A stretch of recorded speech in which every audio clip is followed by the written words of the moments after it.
हिमाचल में अपने तीखे तेवरों से पूर्व जयराम सरकार को विचलित कर देने वाले नेता सत्ता में आए खामोश से जरूर नजर आते हैं, लेकिन उनके महकमे के काम की रफ्तार तेज है। और जब कभी भी सुखविंदर सिंह सरकार संकट में घिरी है तो संकट हार के तौर पर ये नेता साथ खड़े नजर आए हैं।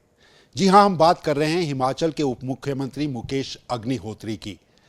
वो मुकेश अग्निहोत्री जिन्हें अपने तीखे तेवरों के लिए जाना जाता है, लेकिन परिवार के संकट आने के बाद उनके भीतर की खामोशी उनके कामों को तो भले ही नहीं रोकती, लेकिन वो तीखे तेवरों की कहानी जरूर अलग दिखाई देती है।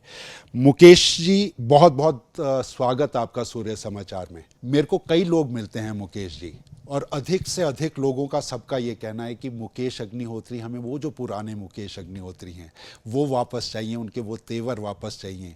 काम की रफ्तार भी तेज़ थी और उसके साथ साथ ये जो आप टेंशन पैदा कर दिया करते थे पूर्व जयराम सरकार के लिए, वो मुकेश कब वापस लौटेंगे? देखिए, राजनीति में भूमिकाएं होती हैं और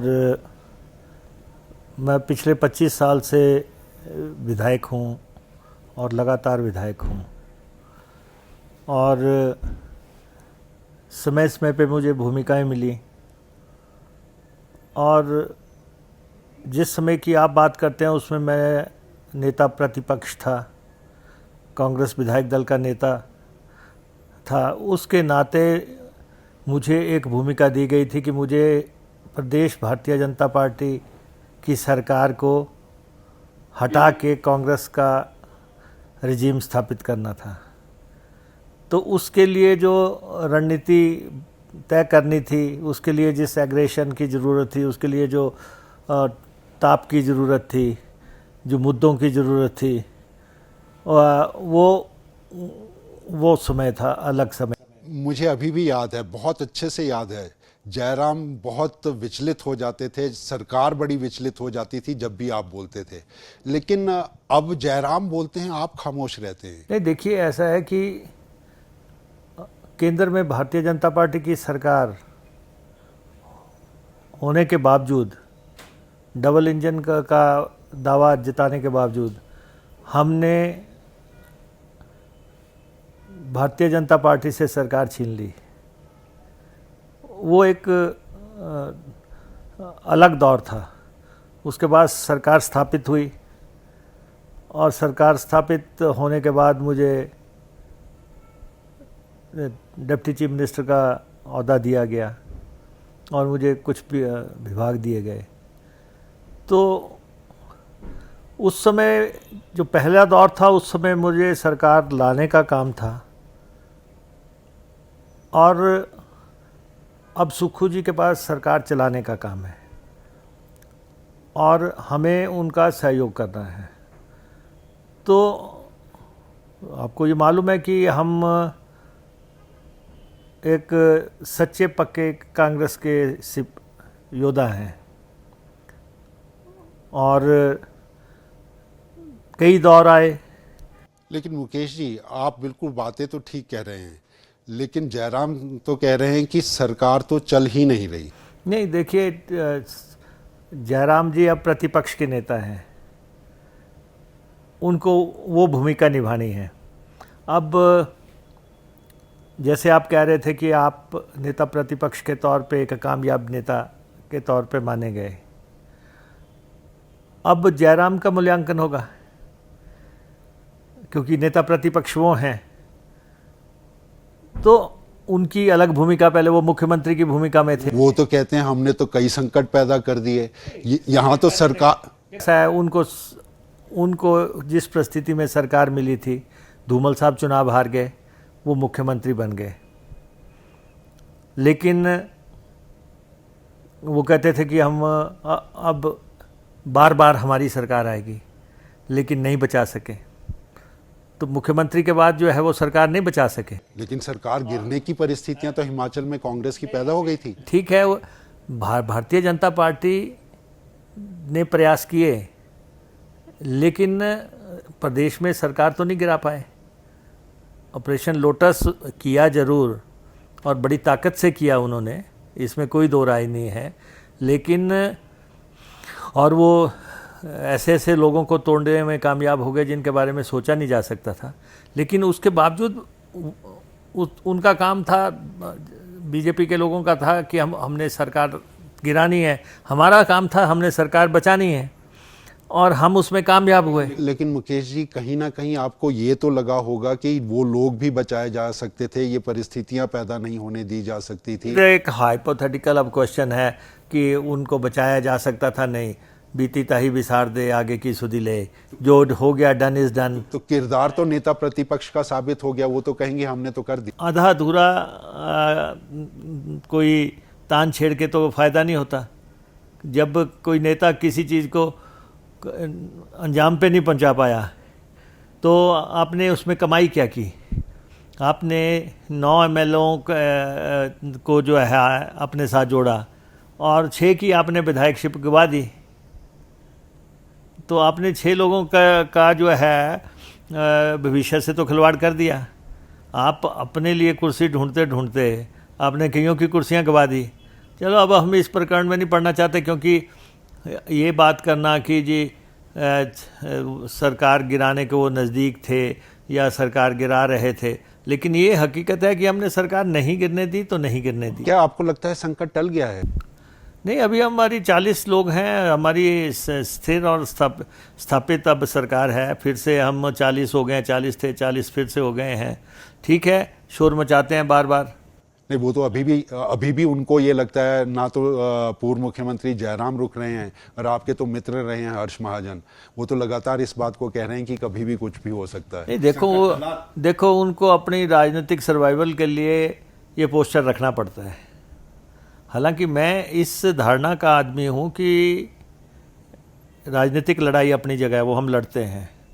हमने आज दिन तक कभी भाजपा से समझौता नहीं किया, डायलॉग तक नहीं किया।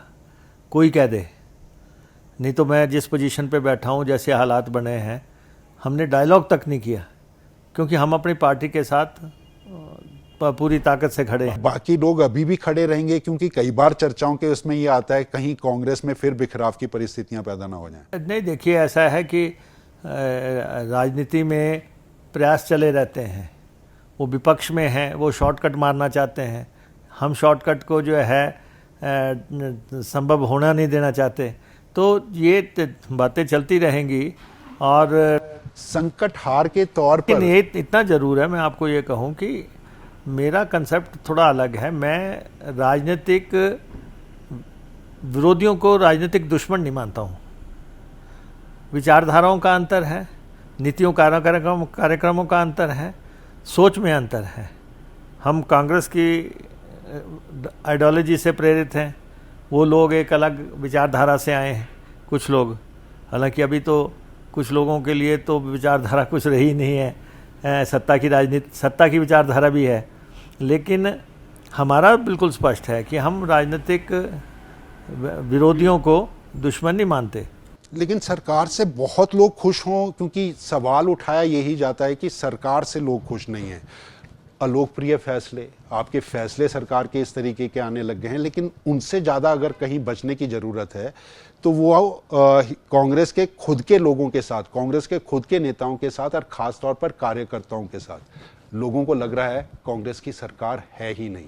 नहीं, देखिए ये तो आपके कार्यकर्ता तक मायूसी की परिस्थितियों में पैदा हो जाते हैं, तो सरकार में बैठे मुकेश अग्निहोत्री। नहीं, देखिए ऐसा है कि धारणा फैलाने की कोशिश होती है। विपक्ष का काम है सरकार को बदनाम करना, सरकार को जो है शगुफे छोड़ना, और हर रोज़ नित नए जो है ऐसे हालात पैदा करना। तो भाजपा ऐसा हालात पैदा करे। बाकी आप कह रहे हैं सब ठीक है, मैं ये नहीं कह रहा हूँ कि सब ठीक है, लेकिन जो है रोज़ाना फैसले होते हैं, निरंतरता से फैसले जब हम करते हैं तो फैसलों में सुधार की भी गुंजाइश होती है। अल्टीमेटली जब हम चुनाव में उतरते हैं किसी भी पार्टी के लिए, चुनाव ही एक लोकतंत्र में लोकप्रियता का पैमाना होता है। पीछे चुनाव हुए, हमने 6 सीटें जीती, उन्होंने 3 जीती, तो हमारी सरकार कायम रही। आगे जब चुनाव आएंगे उस समय जो है फैसला होगा। पानी के बिल लोगों को याद आएंगे, बिजली के बिल लोगों को याद आएंगे। मुकेश जी, आपको नहीं लगता कि इसका असर जो है चुनावों के अंदर कांग्रेस के नेताओं के भीतर का एक डर है कि चुनाव में जाने के वक्त में करेंगे क्या? नहीं, देखिए ऐसा है कि अभी सरकार के 3 साल से अधिक समय पड़ा हुआ है। जो कुछ फैसले, कठोर फैसले लिए जाते हैं वो पहले सालों में ही लिए जाते हैं। उसके बाद तो जो है आपको पब्लिक मूड के मुताबिक आगे बढ़ना पड़ता है। तो ये ऐसा नहीं है, आने वाले समय में बहुत काम ऐसे इस तरीके से होंगे जिससे कि कांग्रेस सरकार जो है फिर से सत्ता के संघर्ष में जो है आपके सामने होगी। तो लेकिन ठीक है, आप कहते हैं कि पानी की बात आप करते हैं, पानी का विभाग मेरे पास है। अब 9,000 करोड़ रुपए के आसपास खर्चा होता है। अब इतना पानी का खर्चा, इतने योजनाएं बनती हैं, सब कुछ होता है, विभाग की इनकम तो शून्य है। अगर प्रदेश के लोग 100 रुपया एक हाउस होल्ड देगा, ये तो है नहीं, क्योंकि बीजेपी तो शगुफा चलाएगी कि जी हर नलके पे 100 रुपया लगा दिया, हर घर में लगा दिया, हर भाई पे लगा दिया। भाजपा तो खुश हो रही है। नहीं, ये तो दुष्प्रचार है ना। प्रदेश में बहुत लोग ऐसे हैं जो कहते हैं कि जी 100 रुपया ठीक है, सब 100 रुपया दें तो कोई दिक्कत की बात नहीं। और 100 रुपया अमाउंट भी एक कुछ नहीं है। और अगर उससे एक प्रदेश की किट्टी में कोई योगदान देता है, लोग साथ दे देंगे, आप मान रहे हैं? 100 रुपये एक घर पे किसी को ऐतराज नहीं है, किसी को ऐतराज नहीं। इसके अलावा तो सब शगुफे हैं।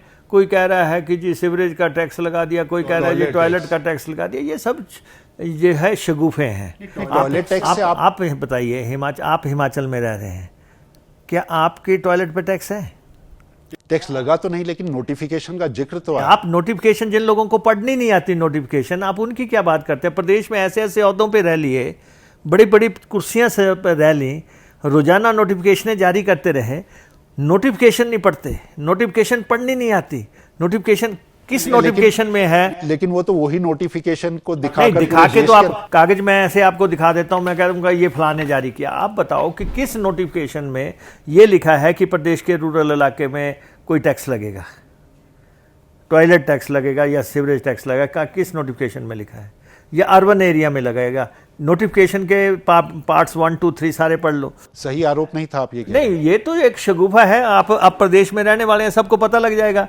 ये झूठ जो है ना, बड़ी लंबी देर नहीं चलता। झूठ आज बोल दिया जी, कल आपने टॉयलेट तो सबने रोज यूज करना है, सबको पता लग जाएगा टैक्स लग रहा है कि नहीं लग रहा है, और इनका झूठ भी सबके सामने आ जाएगा। लेकिन आपने जिक्र कर दिया कि ये टॉयलेट टैक्स की है, ये नोटिफिकेशन वापस ले ली गई थी। नोटिफिकेशन वापस लेने का सवाल नहीं है। सवाल ये है कि जब भी कोई डिस्कशंस होती हैं तो उसमें तरह तरह के पहलू लाए जाते हैं। खैर, टॉयलेट टैक्स का तो मतलब ही कोई नहीं था, रूरल एरिया के लिए भी नहीं था, अर्बन एरिया के लिए भी नहीं था। जो बड़े होटल्स हैं, जो 5 स्टार होटल्स हैं, उनकी टैक्सेशन पहले 200 रुपया के हिसाब से होती थी कि वो एक मुश्त लेते थे। अब ये था कि जी उनकी जो है, जो उनसे चार्जेस लेने हैं, उसका तौर तरीका क्या हो। अल्टीमेटली ये जो है नोटिफिकेशन, जो फाइनल नोटिफिकेशन हुई है, उसमें ये स्पष्ट कर दिया गया था कि ना तो ये कोई सीवरेज का 200 रुपया लिया जाएगा, ना ही कोई 25 रुपये के हिसाब से लिया जाएगा। अब अगर कोई ज़बरदस्ती कहते जाए कि जी नहीं जी वो तो ले रहे हैं, क्योंकि वो तो उनका तो राजनीतिक स्वार्थ है। राजनीतिक स्वार्थ तो ठीक है, लेकिन वो तो कहते हैं कि हरियाणा जो है वो हिमाचल की वजह से हार गया। अब ऐसा है, हरियाणा हमारा एक बहुत स्ट्रांग विकेट थी और हमें उम्मीद थी कि हरियाणा हम जीतेंगे। वो हमारे लिए एक स्टेट ऑफ अफेयर है कि हम हरियाणा जैसी स्टेट को लूज़ कर गए। लेकिन अदरवाइज़ तो आरोप तो आप जिस मर्जी को लगाएं। अब हिमाचल प्रदेश हमने उस वक्त जीता जब सारे कहते थे कि डबल इंजन की सरकार है, मोदी जी जाने नहीं देंगे हिमाचल। हमने कहा था छीन के रहेंगे, तो हमने छीना और उन्होंने गिराने की कोशिश की। हाँ, आपने हमने बचा लिया। अच्छा मुकेश जी, एक संकट हार के तौर पर आपको जरूर साथ में देखा गया। जब ये संकट खड़ा था तो आपने संकट से बचाने में सुखविंदर सिंह सरकार के साथ आप बिल्कुल चट्टान की तरह खड़े रहे। लेकिन अब अगर परिस्थितियां पैदा होती हैं तो मुकेश अग्निहोत्री की भूमिका, आपको लगता है कि कांग्रेस के कुछ चेहरे जो नाराज, लगातार बातचीत चल रही है, अंदर के अंदर ये कहा जा रहा है गुस्सा भी पनप रहा है, क्या ऐसी परिस्थितियां आपको देख रहे हैं? क्योंकि जयराम लगातार एक बात को कह रहे हैं कि ये कभी भी विस्फोट हो सकता है। हर्ष महाजन लगातार एक चीज को देख रहे हैं कि कांग्रेस के अंदर सब कुछ ठीक नहीं है, यानी मौका जो है वो बार बार ये कह रहे हैं कि खुद कांग्रेस दे रही है। ऐसी परिस्थितियां होंगी तो उस वक्त की आपकी भूमिका और इसको बचने की परिस्थितियां आपको लगता है पैदा हो रही हैं या नहीं हो रही? नहीं, देखिए, जयराम में तो दम है नहीं कि हमारी सरकार को गिरा पाए, कोई कुव्वत नहीं है। ये मैं रिकॉर्ड पे आपको बोलना चाहता हूँ। लेकिन हमारी पार्टी से हर्ष महाजन और सुधीर शर्मा गए हैं। मैंने पहले भी कहा था, विधायक दल में भी कहा था कि भाई राजनीति के ये खिलाड़ी हैं, इनसे ज़रा बच के रहना। ये हमारे बीच के लोग हैं, ये हमारे इन्स एंड आउट को जानते हैं और हमारे लोगों से इनकी बातचीत है, हमारे वर्कर को जानते हैं, हमारे लीडर्स को जानते हैं, हमारी वर्किंग स्टाइल को जानते हैं। तो इन लोगों से बचने की ज़रूरत है, हमेशा से ही है। ठीक है, क्योंकि अब वो दूसरी विकेट पे है, अब वो दूसरी टीम के खिलाड़ी हैं। तो वो दूसरी टीम में जब गए हैं तो वो चीज़ साबित करने की कोशिश करेंगे जिससे कि लगे दूसरे को कि जी हमने अच्छे प्लेयर लाए हैं। तो इसलिए हमें उनसे बचना है। कांग्रेस के अति विश्वास में है मुकेश जी, क्योंकि बार बार यही बात कह रही है कि पहले भी अगर ये इस तरह का मौका मिला था तो अति विश्वास की वजह से मिला था। अब भी अगर वो कहा जा रहा है तो हमारी तो खुद जब लगातार इनके साथ चर्चाएं होती हैं, बातचीत होती हैं, तो इशारा वो यही दे रहे हैं कि अभी भी अति विश्वास में है, होने तो बहुत कुछ वाला है। देखिए, ऐसा है, ये केंद्र में सरकार में है, इनके पास बहुत हथियार हैं और हमें जो है अपनी जो है जिसको कहते हैं बुलेट प्रूफ जैकेट्स जो हैं उनका ढंग से इस्तेमाल करना है। उन जैकेट्स हमें प्रॉपर तरीके से डाल के रखने हैं, क्योंकि वार होते रहेंगे। कि केंद्र में इनके पास संसाधन भी हैं, ताकत भी है, सब कुछ है, ये कोशिश कर भी चुके हैं। हमने पहले इनका एक जो इन्होंने मिसाइल छोड़ी थी वो हमने ध्वस्त कर दी। तो मुख्यमंत्री सुक्खू आपके साथ बात भी करते हैं? मतलब आपके साथ जब ये हुई, क्योंकि उस टाइम पे भी काफ़ी कांग्रेस के नेताओं को आप साथ लेकर आपने खड़ा कर दिया था मुख्यमंत्री के साथ। नहीं, वो ठीक है, हम कांग्रेस के लोग हैं, हमारी विचारधारा कांग्रेस है, हम कांग्रेस के लिए सब कुछ करने के लिए तैयार हैं। तो इसलिए जब भी कोई वार होगा उस वार को जो है छाती पे खाने के लिए हमें तैयार रहना पड़ेगा। ताली एक हाथ से नहीं बजती मुकेश जी, मतलब सुक्खू भाई की तरफ से भी आपको उसी तरह का समर्थन मिलता है? नहीं, सुखविंदर सिंह सुक्खू जी पार्टी के जो है विधायक दल के नेता हैं, इस समय मुख्यमंत्री हैं और हमें किस ढंग से रणनीति तैयार करनी है हालात को देखते हुए वो समय पे तैयार की जा रही है लोग, और इसीलिए हम सरवाइव किए हैं। आगे भी सरवाइव करेंगे? हम सरवाइव तो हम कर ही रहे हैं। विघटन नहीं होगा कांग्रेस का, ये दावा आप कर रहे हैं? कोशिश तो हमारी हमेशा से रहेगी कि विघटन को हम ना होने दें। लेकिन ठीक है, अगर प्रयास ये करते हैं, लेकिन हम अपने एमएलएस को संतुष्ट रखने, सेटिस्फाई रखने, अपने वर्कर्स को जो है सेटिस्फाई करके, उनके काम करके जो है इस स्तर पे लाने के निरंतर प्रयास हम कर रहे हैं। कार्यकर्ताओं के अंदर मुकेश जी, मतलब लगातार कई लोगों के साथ हमारी बात हुई, वो कहते हैं सत्ता में तो आ गए लेकिन लग नहीं रहा कि कांग्रेस की सरकार है। ये जो खामोशी कार्यकर्ताओं के बीच में है, ये जो इंतजार है सरकार और संगठन के भीतर का, आपको लगता है वो कहीं ना कहीं धीरे से, धीमी गति से आगे बढ़ रहा है और उसका नुकसान हो सकता है? नहीं, देखिए, संगठन को लेके भी कांग्रेस हाईकमान को फैसले लेने होंगे आने वाले समय में, क्योंकि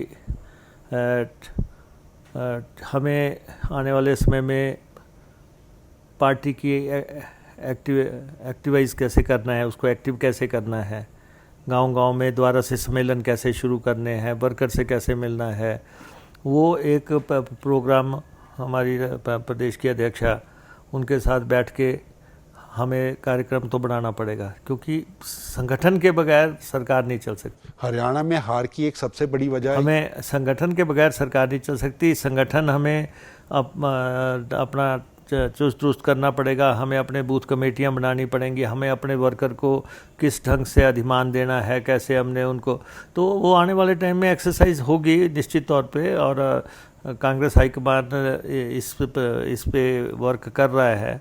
और सरकारी लेवल पे भी, सरकार के स्तर पे भी क्या क्या हमें कॉन्स्टिट्यूंसी लेवल्स पे काम करने हैं, किस ढंग से किस कॉन्स्टिट्यूंसी को कैसे हमने उठाना है, वो उस पर वर्क हो रहा है।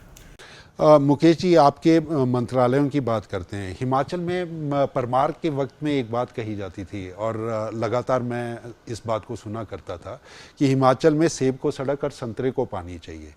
जल संसाधन मंत्रालय आपके पास है, हिमाचल के सूखे खेतों की चर्चा हमेशा होती है।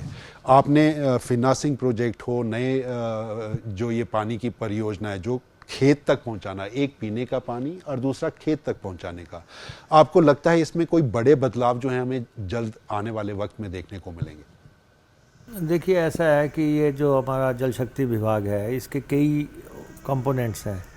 एक पानी पिलाने का कंपोनेंट है, एक खेत को पानी देने का कंपोनेंट है, फिर उसके बाद सीवरेज का है, फिर उसके बाद आपका जो है फ्लड का है।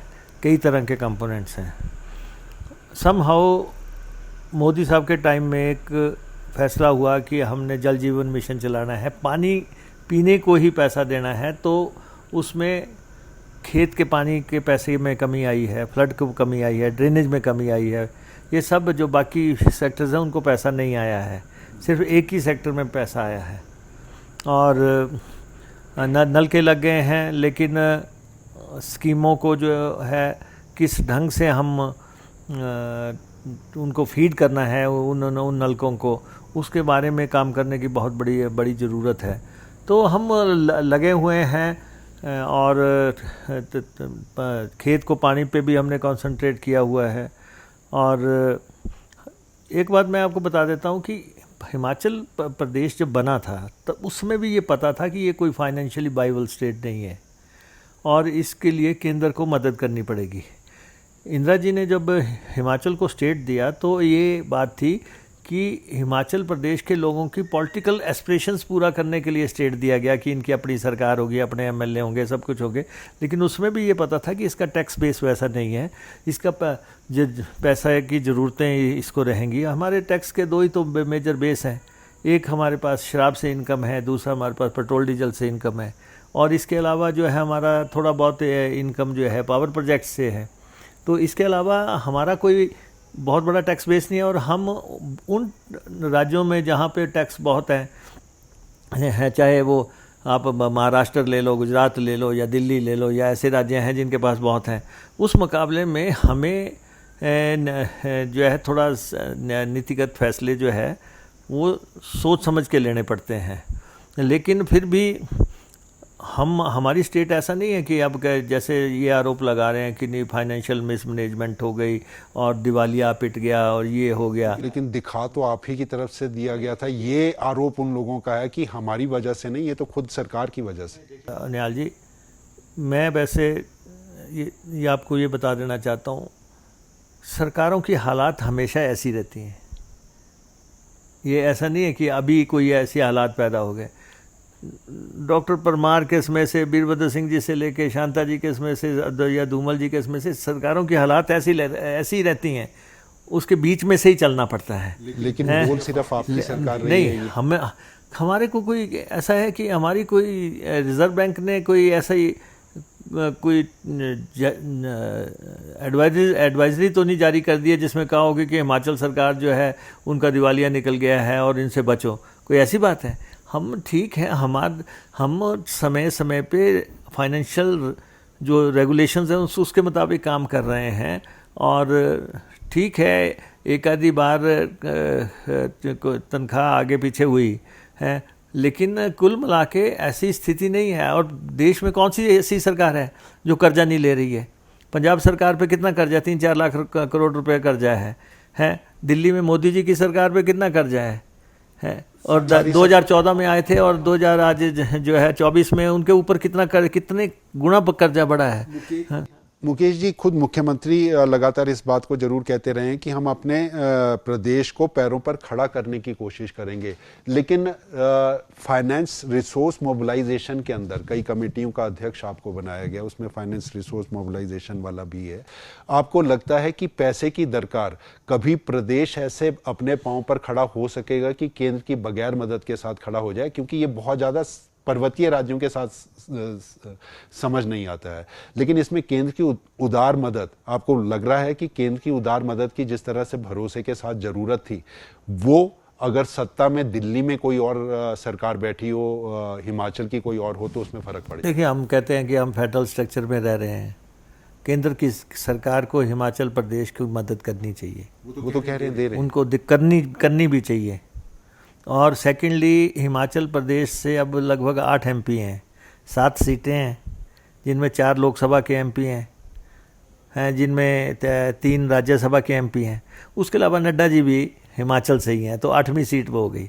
8 MP हमारा उनसे आग्रह है कि आप जो हैं केंद्र में बैठे हुए हैं, हिमाचल से गए हुए हैं, तो आप हिमाचल प्रदेश के हितों की लड़ाई लड़ें वहाँ पे, हिमाचल प्रदेश की मदद करवाएं किसी भी ढंग से। ये समय पे आपको मौका मिला, आज आप हैं सांसद, आपको मौका मिला है प्रदेश की सेवा करने का, तो आप जो है हिमाचल प्रदेश की मदद करवाओ ना। वो तो कह रहे हैं हमने खूब दिया। हमने तो जब आपका बरसात के अंदर हिमाचल को ये जो एक बहुत बड़ा धक्का लगा, उसमें चाहे राष्ट्रीय अध्यक्ष जगत प्रकाश नड्डा उस वक्त के रहे हो, प्रधानमंत्री मोदी हों, नितिन गडकरी हों, सबने आकर इस राज्य के लिए, इसके इंफ्रास्ट्रक्चर को जो बर्बाद हुआ था उसके लिए काफ़ी कुछ दिया है। आखिर सरकार, देखिए, थोड़ा सा मदद में फ़र्क होता है। एक मदद है कि आप नॉर्म्स के तहत कर रहे हैं, एक मदद है कि आप नॉर्म से हट के कर रहे हैं। आप नॉर्म्स के तहत हिमाचल को मदद जो आनी है वो आ रही है।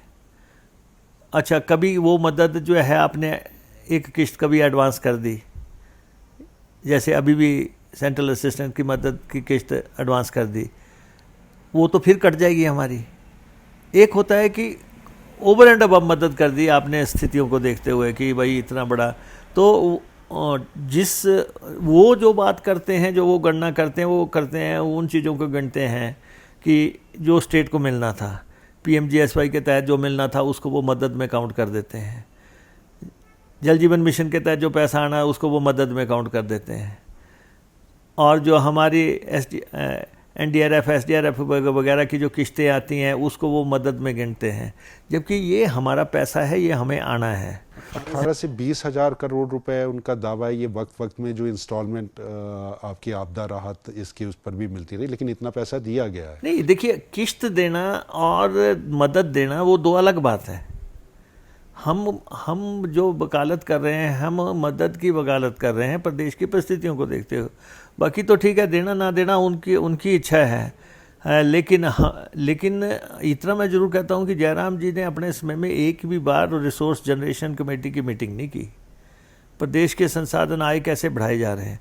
आज ठीक है, कुछ आलोचना भी होती है, लेकिन आप ये तो देखते हैं कि प्रदेश की आय बढ़ाने के कहीं ना कहीं प्रयास हुए हैं। शराब का ही अगर नीलामी हुई है तो 500 करोड़ रुपए का इनकम में इजाफा हुआ है।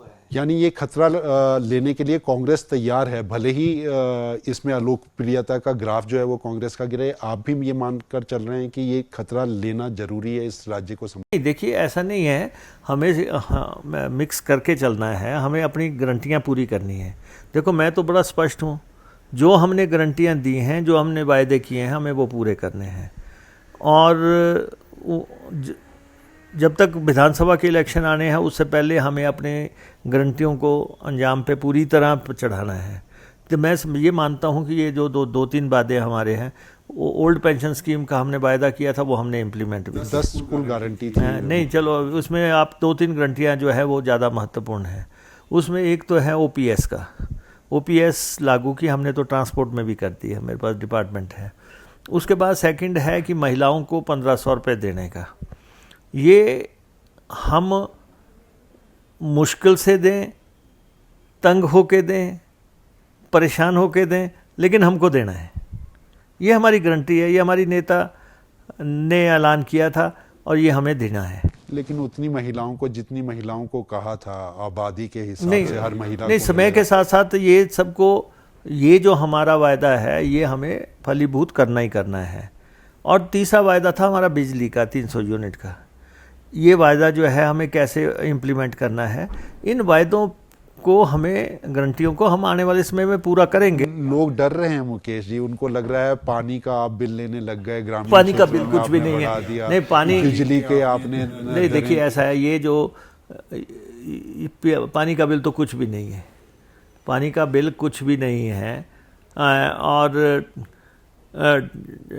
हम गारंटियाँ को लेके कुछ लोग ये मानते हैं, जो लोग प्रचार करने की कोशिश करते हैं गारंटियाँ फेल हो गई, फलां हो गई। ठीक है, एक स्थिति आ गई है, एक परिस्थिति आ गई, और लेकिन उसको हम निश्चित तौर पे इम्प्लीमेंट करेंगे। ये जनता से किया हुआ वायदा है, ये ब्लैक एंड वाइट पे वायदा है, ये जो है सड़कों पे लिखा हुआ वायदा है, ये सड़कों पे लिखा हुआ वायदा है, ये हमारी किताबों में लिखा हुआ वायदा है। तो हम इससे मुकर थोड़ नहीं रहे हैं। हाँ, और हम इस पे काम कर रहे हैं कि किसी भी ढंग से जो हमारे वायदे हैं हमने इसको इम्प्लीमेंट करना है। तो बीजेपी जो आज ये सोच के चल रही है कि वायदे पूरे नहीं होंगे, इनको निराशा होगी, इनको आने वाले समय में निराशा होगी। और हम अपनी गारंटीज के प्रति निराशा पैदा करने का अवसर ही तो भाजपा ये कह रही है कि खुद कांग्रेस की सरकारें दे रही हैं, हिमाचल की सरकारें दे रही हैं, जहां सत्ता में है वहां दे रही हैं, झूठी गारंटियां कर दी जाती हैं। वो इसी को तो सबसे बड़ा हथियार बनाकर हरियाणा के अंदर प्रचार नहीं, हरियाणा में उन्होंने क्या किया, ऐसा है ना, जयराम जी ने अगर खुद अच्छा परफॉर्म किया होता तो दोबारा सत्ता में ना आते।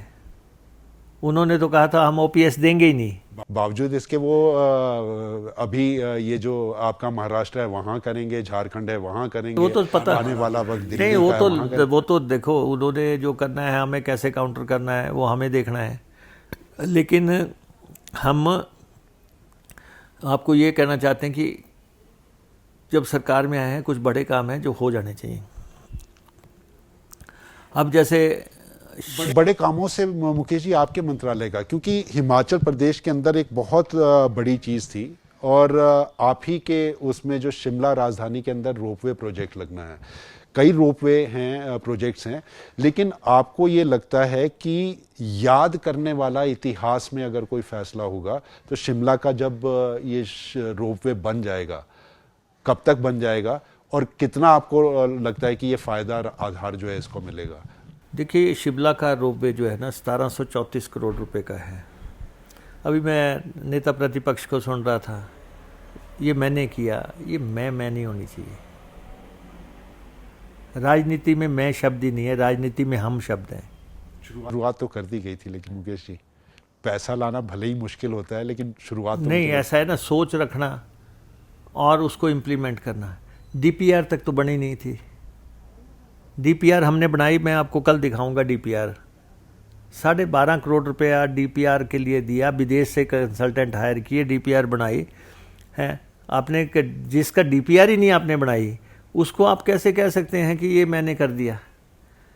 उसके बाद एनवायरनमेंट क्लियरेंस के लिए 20 करोड़ रुपया अभी दिए हमने। तो कंटिन्यूटी में सरकारें नहीं, कंटिन्यूटी नहीं, सब प्रोजेक्ट कब शुरू होता है? जब किसी चीज़ की डिटेल्ड प्रोजेक्ट रिपोर्ट बनती है। जब आपने डिटेल्ड प्रोजेक्ट रिपोर्ट ही नहीं बनाई, आप उनके वक्त में तो कह दिया गया था कि ये सुरेश भारद्वाज जो है मंत्रालय उनके पास था, उन्होंने कहा कि इस प्रोजेक्ट की हमने पूरी तैयारी कर ली है, एक प्लान उसका तैयार कर लिया गया था, तारा देवी से लेकर उनके वक्त में ये कह दिया गया था। जब डीपीआर ही नहीं बनी तो रोड मैप कहाँ से तय हो गया? आपने तो पैसा नहीं दिया। जिक्र वो करते थे, यानी नहीं, ऐसा है कि एक बात आज भी चली हुई है कि परवाणु से शिमला रोपवे लाना है, तो मैं, सब लोग कहेंगे ये तो मैं कहूँगा मेरे टाइम में बात हुई थी, मैं था तब जब ये बात हो रही थी, चर्चा हो रही थी। सवाल ये है कि परवाणु से शिमला के लिए क्या कोई डीपीआर बना? ये आपके वक्त में आप ये कह रहे हैं कि ये सब कुछ आपके ये वक्त में हमने तो डीपीआर बनाई। मैं तो खुद ऑस्ट्रिया गया, मैं खुद स्विट्ज़रलैंड गया, मैंने वहाँ पे जाके काम देखा, रोपवेज देखे। दुनिया का सबसे जो है बड़ा रोपवे जो है उसको देखने भी अभी हम जा रहे हैं। ये एशिया का सबसे बड़ा रोपवे ये होगा, हिंदुस्तान का सबसे बड़ा रोपवे ये होगा। 14 किलोमीटर लंबा रोपवे है ये। उसके कहाँ कहाँ से जो है स्टेशंस बनने हैं, कितनी 660 ट्रालियाँ लगनी हैं। मैं समझता हूँ कि इतने बड़े काम को इतनी आसानी से कह देना कि हमने किया है। दूसरे के गोदाम का माल भी बेचना चाहते हैं। ये तौर तरीका, चलो हमें तो इस बात का नहीं है कि हमने किया या बीजेपी ने किया या किसी ने किया। सवाल तो ये है कि हिमाचल में अगर ये रोपवे बनता है तो ये हिंदुस्तान के लिए एक बहुत बड़ा अट्रैक्शन हो जाएगा। 14 किलोमीटर लंबा जो रोपवे बढ़ेगा, 660 ट्रालियाँ बनेंगी, 13-14 स्टेशंस बनेंगे जगह जगह जो है, और एयर ट्रैफिक जो है आपके सामने हो जाएगा। नीचे सड़कों पे जाम किस ढंग से लग रहे हैं, और उसके लिए हम काम कर रहे हैं। अभी हमें फंडिंग एजेंसी ने अभी हमें मेल भेजी है, उन्होंने कहा कि आप एडवांस टेंडरिंग। शुरुआत तो आपने कर दी, क्या खत्म भी प्रोजेक्ट ये सरकार के रहते रहते हो जाएगा? नहीं, देखिए सरकारें तो कंटिन्यूटी में होती है, फिर भी हमारी कोशिश है कि हम इसके 2 चरणों में से एक चरण तो किसी भी हालत में कंप्लीट करें। तो हम लगे हुए हैं। तो इसमें श्रेय लेने का होड़ नहीं है। मैं आपको सच्चाई से बताता हूँ, मेरी कॉन्स्टिट्यूंसी में एक स्कूल है और एक ब्रिज भी है। वो श्रेय कोई मर्जी लेता रहे, लेकिन लोग कहते हैं कि ये कैरों साहब ने खोला। कैरों आए थे, उन्होंने सीनियर सेकेंडरी स्कूल घोषित किया, या कैरों आए उन्होंने हाई स्कूल घोषित किया, या कैरों आए उन्होंने ये पुल बनाया। जैसे हिमाचल का सबसे लंबा पुल हरोली टू ना मैंने अपनी कॉन्स्टिट्यूंसी में बनाया। अब उस पर बोर्ड तो जयराम ने अपना लगा दिया, लेकिन जनता को तो पता है ना कि ये सबसे लंबा पुल हिमाचल का किसने बनाया। जब भी बात आएगी इतिहास में, तब तो बात आएगी कि मुकेश अग्निहोत्री ने बनाया। मुकेश अग्निहोत्री को हरोली की जनता हराती भी तो इसी वजह से नहीं है। नहीं, वो ठीक है। अब लोग कहते हैं कि अपनी कॉन्स्टिट्यूंसी में लगे रहो। भाई वो कॉन्स्टिट्यूंसी जो हमें शिमला पहुंचाती है, 25 साल से पहुंचा रही है, उसके बारे में क्यों ना सोचा जाए। लेकिन अगर हम शिमला में सबसे बड़ा रोपवे बना रहे हैं हिंदुस्तान का, या फिर जैसे बल्क ड्रग पार्क है, बल्क ड्रग पार्क की 2 थ्योरीज हैं। एक थ्योरी तो ये है कि बीजेपी ने बल्क ड्रग पार्क की रचना मेरे वहाँ पे इसलिए की, वो चाहते थे कि हम मुकेश को हराएं। तो उन्होंने अपनी तरफ से लास्ट मिसाइल भी छोड़ के देख ली कि जी यहाँ 2000 करोड़ का बल्क ड्रग पार्क बनेगा, लेकिन पैसा तो दिया नहीं। उस रजीम में पैसा तो आया नहीं, पत्थर रख दिया। लेकिन आपकी सरकार में मुख्यमंत्री तो कह रहे हैं कि हम अपना पैसा अपना करने के बाद हम अपने तौर और तरीके से देखेंगे कि बल्क ड्रग पार्क में, मेडिकल डिवाइस पार्क में हमको किस तरह से आगे बढ़ना है। देखिए ऐसा है, बल्क ड्रग पार्क मेरी कॉन्स्टिट्यूंसी का प्रोजेक्ट है और वो हर हालत में बनेगा। मैं आपको ये कह देता हूँ, ठीक है, वो इंडस्ट्री डिपार्टमेंट का प्रोजेक्ट है, इंडस्ट्री को आगे करना है, लेकिन मैं वहाँ से डिप्टी चीफ मिनिस्टर होने के नाते नहीं, मैं वहाँ का विधायक हूँ और उस प्रोजेक्ट को कैसे ग्राउंड पे लाना है सबसे ज़्यादा तो मुझे देखना है, जिसकी कॉन्स्टिट्यूंसी है। ठीक है, सरकार को देखना है, विभाग को देखना है, लेकिन कोई ये सोचे कि मुकेश अग्निहोत्री को नहीं देखना है या मुकेश अग्निहोत्री को नज़रअंदाज कर देंगे। सरकार पैसा खर्च पाएगी, क्योंकि मुख्यमंत्री कह रहे हैं क्यों नहीं है। हमने पानी का पैसा जो है, आप वहाँ देखो, हिमाचल का सबसे बड़ा पानी के 2 टैंक बन गए, हिमाचल के सबसे बड़े, आप मौके पे जाके देखो। और 40 करोड़ रुपए का पानी का काम हमने वहाँ कर दिया। टैंक्स लग गए, 17 ट्यूबवेल एक ही जगह या 15-17 ट्यूबवेल एक जगह ड्रिल कर दिए। बिजली के जो है वहाँ से बिजली किस ढंग से आगे लेके आनी है, ट्रांसफार्मर्स कैसे लगने हैं, उसका काम जो है 5 33 kV के सब स्टेशन लगने हैं उसमें, वो काम हमने चला रखा है। सड़क जो बननी है वहाँ पे, उसका जो है एक्विजिशन के काम के लिए हमने 12 करोड़ रुपए दे रखा है, 42 करोड़ रुपए सड़क के लिए। मेन जो उसका ऑफिस एस्टेब्लिश करना था वो हमने कर दिया है। और जो हमने ऐसे लेकिन मुकेश जी, आपको नहीं लगता जब मुख्यमंत्री इस बात को कह देते हैं कि पानी कितने में दर के साथ दिया जाएगा ये सरकार तय करेगी, बिजली की दर जो है वो हम तय करेंगे, इसकी वजह से अपना जो है राज्य सरकार अपना निवेश करेगी, ऐसी परिस्थितियों में निवेश करने के लिए जिन नहीं, लोगों ने देखिए, आना ये है, वो अभी पीछे अभी हटना शुरू हो अभी दरों दूरों का बात तो बहुत दूर की बात है। अभी तक तो ये है, लेकिन सरकार तो ये कह अभी रही तो ये है कि उसको ग्राउंड कैसे बनाना है, वहाँ पे जो है सीवरेजेस कैसे बढ़नी है, वहाँ पे जो है दूसरे जो कंपोनेंट्स हैं, जो बल्क ड्रग पार्क के मेजर कंपोनेंट है, 300-300 करोड़ के, 200-200 करोड़ रुपए का कंपोनेंट्स जो है वो कैसे हमने स्थापित करने हैं, उनके टेंडर कैसे करने हैं, ये सब चीज़ें हो जाएगी। फिर जेजो की रेल लाइन पास में है, जेजों से जो है वहाँ तक पोलियाँ तक रेल लाइन कैसे खींचनी है। तो मैं आपको बताऊँ, जैसे हम शिमला का रोपवे बनाएंगे वैसे ही हम बल्क ड्रग पार्क बनाएंगे। और तीसरा, हमारे पास लगभग ऐसा ही एक प्रोजेक्ट 2000 करोड़ रुपए का ब्यास की चैनलाइजेशन का है। ब्यास ने बहुत नुकसान किया, बहुत लोगों के घर उजड़ गए, बहुत व्यवस्थाएं खराब हुई। हमने उसकी डीपीआर बनाई है, उसको केंद्र ने लौटा दिया था, कुछ ऑब्जेक्शंस लगा के हमने फिर तैयार कर दिया, हम फिर भेज रहे हैं। और ब्यास के बारे में तो प्रधानमंत्री मोदी जी भी अवगत हैं, नड्डा जी भी अवगत हैं। तो इन सब लोगों से को भी देखना चाहिए कि ब्यास की चैनलाइजेशन, कुल्लू मनाली एक बहुत बड़ा गंतव्य स्थल है, उसमें कैसे करना है। तो ये बहुत बड़े बड़े प्रोजेक्ट्स में हमने हाथ डाल रखा है और हम इसको सिरे चढ़ाएंगे। हम इस बात से बेपरवाह है कि कोई हमारे बारे में क्या सोचता है क्या नहीं है। मुकेश अग्निहोत्री को 25 साल एमएलए बनने के बाद अब किसी के प्रमाण पत्र की ज़रूरत नहीं है, ना ही मुकेश अग्निहोत्री का कोई ऐसा अट्रैक्शन, आकर्षण है कि वो जो है कि किसी चीज़ से प्रभावित होता हो। और मुझे तो ये देखना है कि प्रदेश को हम आगे कैसे लेके जा सकते हैं, बड़े प्रोजेक्ट्स जो हैं उनको हम कैसे इम्प्लीमेंट कर सकते हैं। हमने ट्रांसपोर्ट को, आपके सामने ट्रांसपोर्ट HRTC, उसमें काफ़ी बदलाव कर दिए। आने वाले समय में आपके सामने इसी साल में हम 300 के आसपास जो है इलेक्ट्रिक बसें खरीद रहे हैं, 250 डीजल बसें खरीद रहे हैं, वॉल्वो का पूरा फ्लीट बदल रहे हैं, 100 टेम्पो ट्रैवलर डाल रहे हैं, डीलक्स बसें डाल रहे हैं, फिर 110 करोड़ रुपए की लागत से कार्यशालाएं बना रहे हैं, फिर ट्रैफिक पार्क बना रहे हैं, टेस्टिंग सेंटर्स बना रहे हैं, और उसके बाद कर्मचारियों को समय पे तनख्वाहें दी जाएं। ओवर टाइम अब 100 करोड़ रुपए के आसपास था, वो हम उनका दे कर रहे हैं।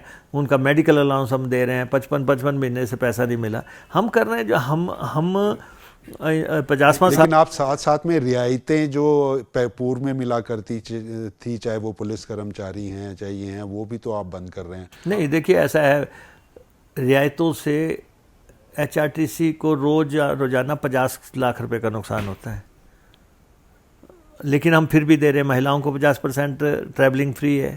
28 तरह के लोग हैं जो कि ट्रैवलिंग करते हैं। जहाँ पे थोड़ी बहुत आय बढ़ाने, क्योंकि ऐसा है कि HRTC का खर्चा हर महीने 150 करोड़ रुपया है। HRTC की इनकम जो है 75 करोड़ रुपया है। 75 करोड़ रुपए के आसपास हमें राज्य पे आश्रित होना पड़ता है। हम अपनी आय कुछ इस तरीके से आगे ले जाना चाहते हैं कि हम ये इस बैसाखी को कुछ डाउन कर सकें। लेकिन मैं साथ में सरकार को भी ये बार बार बताता हूँ कि ये मत सोचो आपकी HRTC जो है उसको मदद करनी पड़ रही है। आप प्रदेश में 25,000 करोड़ रुपया प्रदेश के कर्मचारियों को तनख्वाह और पेंशन देते हैं पर मंथ। तो एक अगर HRTC को 75 करोड़ रुपया दे दिया तो क्या आप हाथ टूट जाएगा? तो सरकार तो मुकेश जी आप ही हैं। नहीं, मैं वैसे बात कर रहा हूँ ना।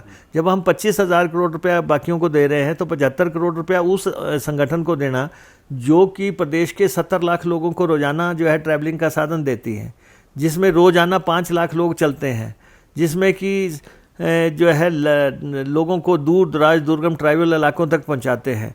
तो अगर उसकी मदद करनी पड़ जाती है वेलफेयर स्टेट में, तो कोई, मैं नहीं मानता कोई बड़ी बात है, लेकिन उसके कारण भी है। HRTC को मदद क्यों की जानी चाहिए? एक तो ये है कि HRTC रियायती सफ़र प्रोवाइड करवा रही है। रोजाना 50-60 करोड़ रुपए का, लाख रुपए का नुकसान होता है। वो किसके कहने पे कराती है? सरकार के कहने पे। घाटे के सारे रूट HRTC चलाती है। दूर दराज दुर्गम इलाका जहाँ कोई नहीं जाता वहाँ HRTC जाती है। एक सवारी लेके भी हम जा रहे हैं, उसको छोड़ने जा रहे हैं घर हैं। और उसके बाद जो है हम कर्मचारियों को ओपीएस भी दे रहे हैं, उनको वेतन भी पूरा दे रहे हैं। हम प्राइवेट की तरह तो है नहीं कि जी हम 10,000 का ड्राइवर रख दिया, 20,000 का रख दिया। मुकेश जी, यही तो सबसे बड़ी बात है कि आप कर बहुत कुछ रहे हैं, बहुत कुछ हो भी रहा है, स्टेट के इंटरेस्ट में भी हो रहा है, लेकिन साथ में आप मौका भी दे रहे हैं। आप कोई ना कोई ऐसी चीज कर देते हैं, आपने पुलिस वाला कर दिया तो उन्होंने कर दिया, टॉयलेट टैक्स की बात की तो नहीं, अब पुलिस वालों ने सहर्ष कहा। देखो आंकड़े निकाल लिए जाते हैं। 100 रुपया पुलिस वाले देते थे ट्रैवलिंग के, उन्होंने कहा कि हम 500 दे देंगे। HRTC की 3200 गाड़ियाँ उनके लिए फ्री हैं, जहाँ मर्जी जाएँ। अब रियायती सफ़र अब हिमाचल की गाड़ियाँ में वो कहीं पर मर्जी जाएँ। लेकिन दो तरीके हैं ना, या तो हमें कंपनसेट सरकार कर दे कि ये इतना खर्चा हो रहा है, हम इन कैटेगरीज को इस ढंग से करना चाहते हैं। लेकिन बहुत परिवर्तन हो रहा है। 50वें साल में कौन सी गाड़ी पहले चलती थी हैं, और आज कितनी गाड़ियां हैं, कितना बड़ा फ्लीट है हमारा। कुल्लू मंडी ट्रांसपोर्ट से लेके HRTC का फ्लीट कितना बड़ा है। आज महिलाओं को भर्ती कर रहे हैं। तो इसलिए HRTC में मैं ये मानता हूँ कि जब प्रदेश में आपकी रेल मार्ग नहीं है, जब आपके हवाई मार्ग नहीं है, तो आपके सिर्फ सड़क मार्ग है, तो सड़क मार्ग पे HRTC जैसी सेवा लोगों के दिल के बहुत करीब है। इसको ये लोग अपनी बस मानते हैं। दूर से देख के लोगों को लगता है कि ये, तो उस हिसाब से मेरा नज़रिया हो सकता है कि लोगों से भिन्न हो, लेकिन मैं समझता हूं कि HRTC की मदद होनी चाहिए। मुकेश जी, आप लगातार एक बात को कह रहे हैं, वक्त हमारे पास बहुत कम है, आपसे दोबारा भी आपके कामों को लेकर चर्चा करेंगे। लेकिन जब आप सरकार का जिक्र करते हैं तो असमंजस की स्थिति पैदा हो रही है। सरकार तो आप ही हैं, आप कह रहे हैं कि सरकार को देना चाहिए। क्या सरकार के भीतर सुनवाई नहीं हो रही? नहीं, ऐसा नहीं है। सरकार क्या है, अब HRTC की जब हम बात करते हैं तो मैं HRTC का चेयरमैन हूँ, तो साथ में मैं उसका मंत्री भी हूँ। लेकिन सरकार का मतलब होता है वित्त मंत्रालय। जब वित्त मंत्रालय से बहुत काम रहते हैं। एक अब मुख्यमंत्री की भी दो भूमिकाएं होती हैं, एक वो मुख्यमंत्री के नाते फैसले करते हैं, एक वित्त मंत्री के नाते फैसले करते हैं। वो तो परिस्थितियों के हिसाब से वो कह रहे हैं, काफ़ी जगह पर हाथ बंधे नजर आते हैं। नहीं, वो ठीक है। बीच बीच में जहाँ जैसे अभी हमने 100 करोड़ रुपया लेना था इसके लिए, ओवर टाइम्स का लोगों को 55 महीने से नहीं मिला था, हमने वो उसकी घोषणा करवाई। हम लोगों को मेडिकल अलाउंस नहीं मिला था 9 करोड़ रुपया 55 महीने से, हमने कहा उसकी अनाउंसमेंट कराई। तो सरकार जो है सचिवालय में बैठी है, ट्रांसपोर्ट जो है इस तरफ कॉरपोरेशन में बैठे हैं जिसका कि मैं चेयरमैन हूँ, है। तो इसलिए हम अपनी बात तो रखते हैं। अब जैसे रोपवे कॉरपोरेशन है, इसका बवाल खड़ा कर दिया जाएगा। मुकेश जी, आप कह तो रहे हैं, लेकिन अब विपक्ष बोलेगा कि हमारे को एक और चीज कहने को मिल गई, सरकार के भीतर ये नहीं है। नहीं, सरकार को उनको पता होना चाहिए सरकार के कंपोनेंट क्या है। सरकार जब HRTC कॉरपोरेशन के तौर पे काम करती है, वहाँ हमारी अलग भूमिका है। जब हम कैबिनेट में बैठते हैं तो हमारी अलग भूमिका है। तो जब हम अपनी चीज़ को कन्विंस करते हैं सारी कैबिनेट में बैठ के कि ये पैसा इस हेड को देना चाहिए, तब वो मिलता है। तो वहाँ पे भी अंदर 10 मंत्री 12 मंत्री बैठते हैं, वहाँ कन्विंस करना पड़ता है कि भाई किस डिपार्टमेंट को क्या चाहिए, सुनवाई हो जाती है। नेचुरली HRTC तो एक ऐसा कंपोनेंट है जो 17 लाख लोगों को कहाँ से कहाँ लेके जाता है सारी दुनिया में जो है भ्रमण करवा रहा है। तो देखो HRTC की मैं इसलिए भी आपसे बात करता हूँ, आप चाहे उसको किसी और सोच से लें। HRTC ने जब आतंकवाद था, जब सब लोग घरों से निकलने से डरते थे, HRTC उस समय भी लोगों को जो है एस्कॉर्ट पायलट्स लगा के लोगों को अपने घरों पे छोड़ने जाती थी। ये वही HRTC है जिसने कोरोना काल में जो है दूर दराज से बच्चे जो है वो सारे लेके आए। ये वही HRTC है जिसने जो है डिज़ास्टर के समय में लोगों को निकाला और उनको जहाँ छोड़ना होता है। तो ये हमारी अलग, ये इसको लोगों को सोच बदलनी पड़ेगी।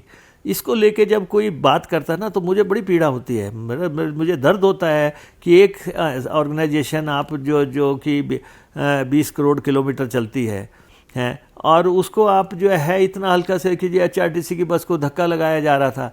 अरे मैं 4 दिन पहले दिल्ली से आ रहा था, वहाँ हेलीकॉप्टर हवाई जहाज़ में बैठ के उनका हवाई जहाज जो है गाड़ी से खींच के स्टार्ट किया जा रहा था।